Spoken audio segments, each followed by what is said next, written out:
Sekolah tatap muka atau PTM terbatas akan dilakukan di Kota Palembang pada tanggal 6 September atau hari Senin mendatang. Menghadapi kegiatan tersebut, saat ini sejumlah sekolah yaitu SD dan SMP di Palembang mulai melakukan persiapan.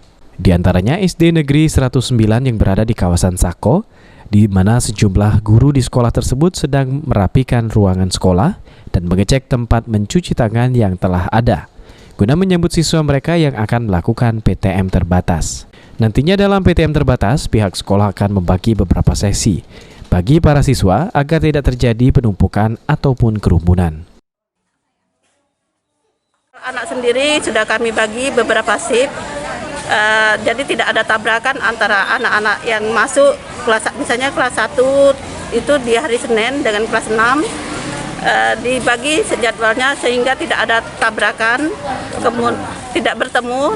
Kemudian untuk anak-anak sendiri tetap menggunakan masker. Hal yang sama juga dilakukan di SMP Negeri 9.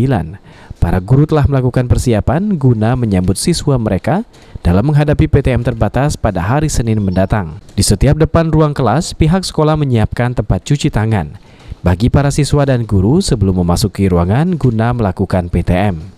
Jumlah siswa yang akan hadir dalam PTM terbatas di hari Senin mendatang hanya 33% dari jumlah total siswa di setiap ruangan sekolah. Siswa yang hadir itu ada 3 tahap. 3 sesi ya? 3 sesi. Kita buat 3 sesi, mulai pukul 7.30 sampai dengan 9.30. Jadi per sesi berapa Bu jatuhnya? 2 jam. 2 jam. Maksudnya jumlah siswa yang hadir per sesi berapa? Per sesi itu 12 orang. 12 orang. Ya. Jadi 25% Bu ya? Sekitar kalau dibagi 3. Dengan persiapan yang telah dilakukan sampai saat ini, sekolah di Palembang yaitu SD dan SMP akan siap melakukan PTM terbatas pada hari Senin mendatang.